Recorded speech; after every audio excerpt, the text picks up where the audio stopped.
Hello everyone, this is Rekha Goyal once again with you all people, and this time I am here with class 11 CBSE poem from the book Hornbill, a photograph which is written by Shirley Tolson. So let's go for it. A small introduction of the poet. Shirley Tolson was born in 20th May 1924 in England.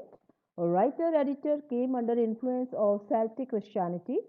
Tolson in poem Photograph describes the emotions felt as she remembered the story behind the image and what it means to the.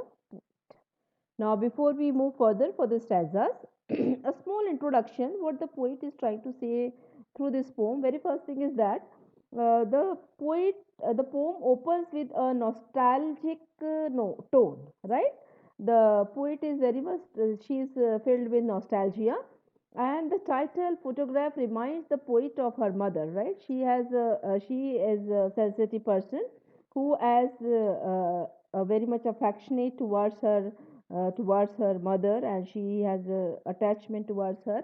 And according to her, a person may change, but the memories in the form of photograph remains forever. That means the photograph is eternal, right?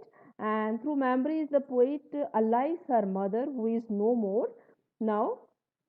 That means the memories of past has been etched in poet's mind.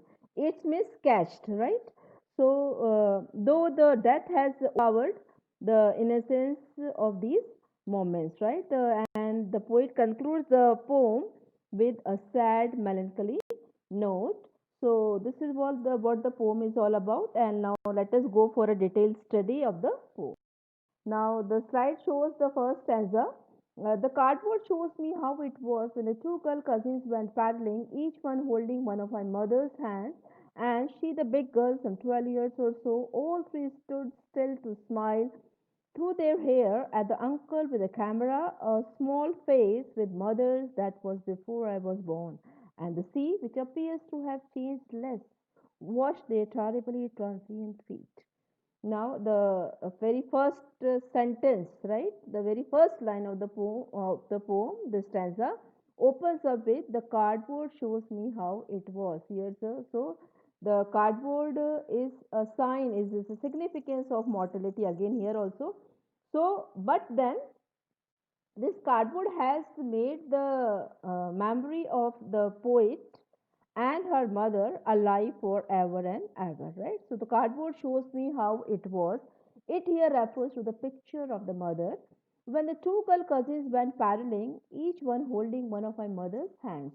So once in the vacation, poet's mother and her two girl cousins, they had been to beach for a holiday, and they went paddling. Paddling is wading, right? And each one holding one of my mother's, and since the both the cousins, they were younger to her, and so they held her hand, and she, the big girl, she was elder to both of them, some 12 years. So all three stood still to smile, and they were posing for the photograph. So they stood still to smile through their hair. So all of their hair was open, and they were posing by smiling at the uncle with the camera. Uncle here refers to the photographer. A sweet face with mother that was before I was born. So here the poet is talking about the innocent and the sweet and loving face of her mother, and the sea, which appears to have changed less, washed their terribly transient feet. And this picture shows that all the three ladies, the young ladies, they were standing there at the beach, and their feet were immersed in water, the shallow water of the beach, and the sea, which appears to have changed less. Here, the poet is talking about immortality of nature, right? Whereas in the very second line, watch their terribly transient feet. Transient feet here refers to mortality, right? Mortality of human beings. So terrible transient here, tt, the consonant sound has been repeated here. That is how it is alliteration, the figure of speech.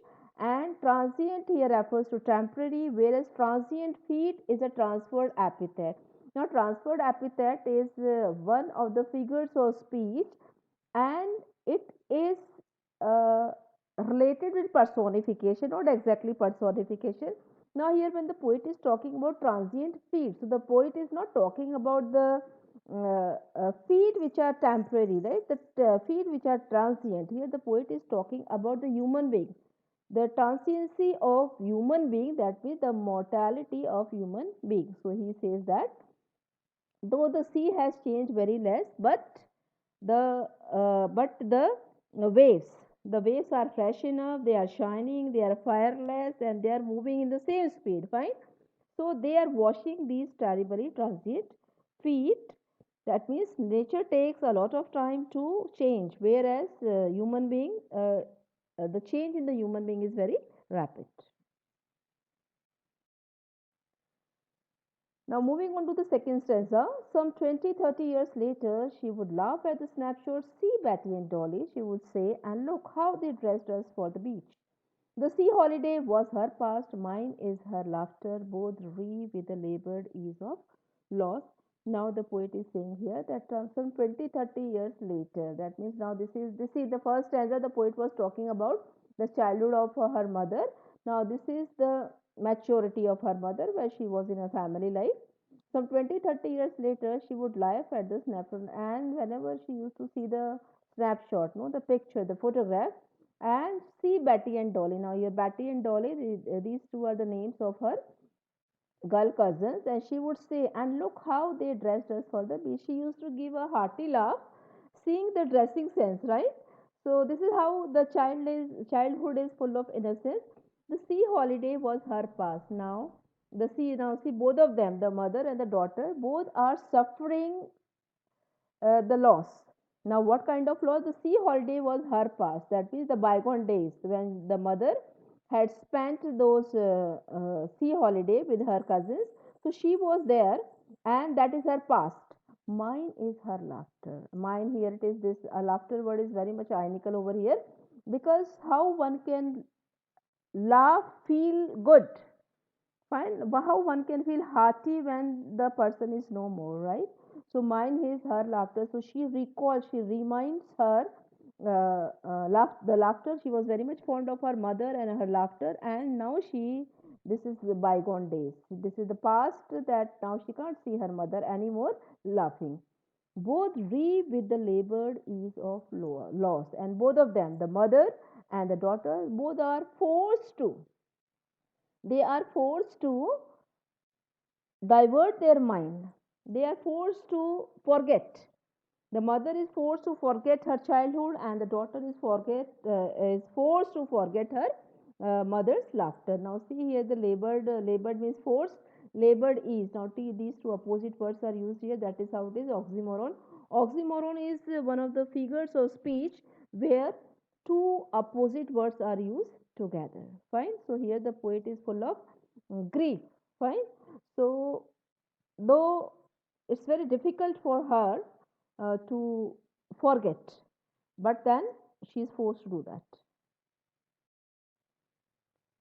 Now, moving on to the next, the concluding line, the concluding stanza. Now, she has been dead nearly as many years as that girl lived, and of this circumstance, there is nothing to say at all. Its silence silences. Now, dead here refers to death is inevitable, which you cannot avoid. It has to come, and it will come, and it comes, right? So the poet is saying that it has been as many years as that girl lived. That girl, that means the girl which is in the photograph. So the girl in the photograph was 12 years old. So it has been 12 years her mother died. And of this circumstance here refers to the death of her mother. There is nothing to say at all. That means the death of her mother has made her silent, right? And there is nothing to say at all. It's silence, silences. It's silence, silences, figures of speech, alliteration, as it has been repeated. The sound has been repeated, personification, because silence has been silencing. And then paradox. Now, paradox is one of the figures of speech when it is when a contrary statement is self contrary, right? Here silence, that means no voice, right? Then how silences, right? That is how the words are contrary to each other, and this is the reason why this is also an example of paradox, right? Here, so here The poet is very much nostalgic. She is full of the memories of her mother, and she recalls when she sees the photograph, and all she is renewed with the memory of her mother here.